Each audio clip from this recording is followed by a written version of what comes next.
أعوذ بالله من الشيطان الرجيم بسم الله الرحمن الرحيم الذين ينفقون أموالهم بالليل والنهار سرا وعلانية فلهم أجرهم عند ربهم ولا خوف عليهم ولا هم يحزنون صدق اللہ العظیم۔ سورہ بقرہ کی آیت نمبر 274 آپ کے سامنے تلاوت کی ہے، جس کا ترجمہ کچھ اس طرح ہے کہ جو لوگ اپنے مال اللہ کے راستے میں خرچ کرتے ہیں رات اور دن میں، پوشیدہ اور علانیہ، فلہم اجرہم عند ربہم، ان کے لیے ان کے رب کے ہاں اجر ہوگا ان کا، ولا خوف علیہم ولا هم یحزنون، ان پر کوئی خوف نہیں ہوگا، کوئی غم نہیں ہوگا۔ تو ان 2-3 رکوع کے اندر اللہ تعالیٰ مسلسل انفاق مال کی جو ہے وہ دعوت دے رہا ہے، گائیڈ لائن دے رہا ہے کہ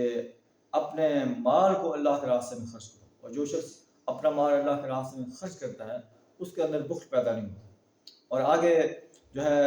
انسانوں اہل ایمان کو یہ جو ہے تیار کیا جا رہا ہے کہ آگے اپنے مال کو خرچ کرنے کے لیے تمہارے پاس جو ہے دشمن سے قتال کے لیے جو ہے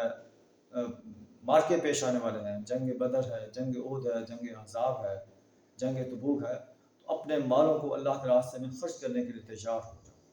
اپنے مالوں کو بچا کرنا رکھو۔ اور آگے فرمایا جا رہا ہے الذین یأکلون الربا، جو لوگ سود کھاتے ہیں، لا یقومون الا کما یقوم الذی یتخبطہ الشیطان من المس، وہ نہیں کھڑے ہوتے مگر اس شخص کی مانند جسے شیطان نے مس کر کے بولا کر دیا ہو، مخبوط الحواس کر دیا ہو۔ تو سود اور انفاق جو ہے ایک دوسرے کی ضد ہے۔ سود خور انسان اپنا مال جو ہے وہ سینت کر رکھتا ہے، وہ کہتا ہے کہ میرا مال خرچ نہ ہو، اور جو انفاق کرنے والا انسان ہے وہ اپنے مال کو اللہ کے راستے میں خرچ کرتا ہے، اللہ اسے اور دیتا ہے۔ تو اللہ فرماتا ہے کہ جو لوگ سود کھاتے ہیں وہ دنیا کے اندر بھی ایسے کھڑے ہوتے ہیں جیسے مخبوط الحواس انسان ہے، اور آخرت کے اندر بھی وہ ایسے کھڑے ہوتے ہیں۔ اس لیے کھاتے ہیں ذالک بانہم قالوا انما البیع مثل الربا، کہتے ہیں کہ بیع بھی تو سود کی مانند ہے، حالانکہ احل اللہ البیع وحرم الربا، اللہ نے بیع کو، تجارت کو حلال کیا ہے اور سود کو حرام کر دیا ہے۔ اللہ فرماتا ہے جو جس شخص پاس میری نصیحت پہنچ گئی اور وہ سود کھانے سے باز آ گیا، فلہ ما سلف، تو جو کچھ گزر گیا وہ اس کے لیے ہے، اس سے اس کا مطالبہ نہیں کیا جائے گا، لیکن اس کا معاملہ جو ہے اللہ کے سپرد ہے، وامرہ الی اللہ، اس کا معاملہ اللہ کے سپرد ہے۔ ومن عاد، اور جو اس آرڈر کے آنے کے بعد بھی سود کھاتا ہے، فاولئک اصحاب النار ہم فیہا خالدون، یہ جہنمی انسان ہے، ہمیشہ ہمیشہ جہنم کی آگ میں رہے گا۔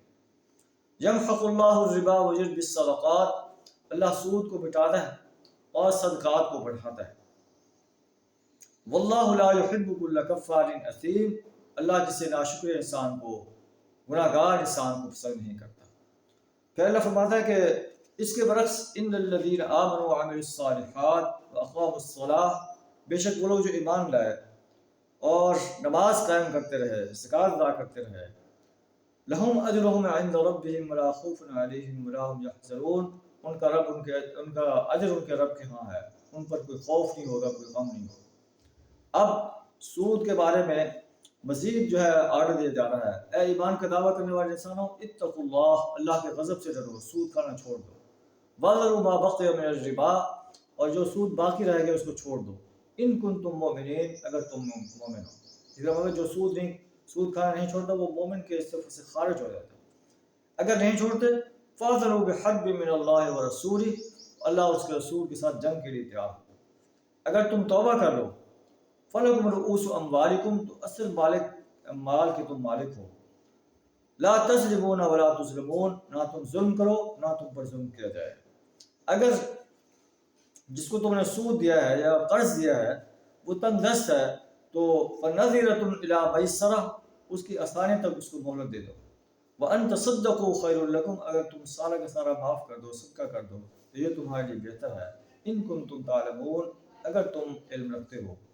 واتقوا یوما ترجعون فیہ الی اللہ، اس دن سے ڈر جاؤ، اس دن کے غضب سے ڈر جاؤ اور اللہ کے نافرمانی سے باز آ جاؤ، سود خوری سے باز آ جاؤ، جس دن تمہیں اللہ کی طرف لوٹایا جائے گا۔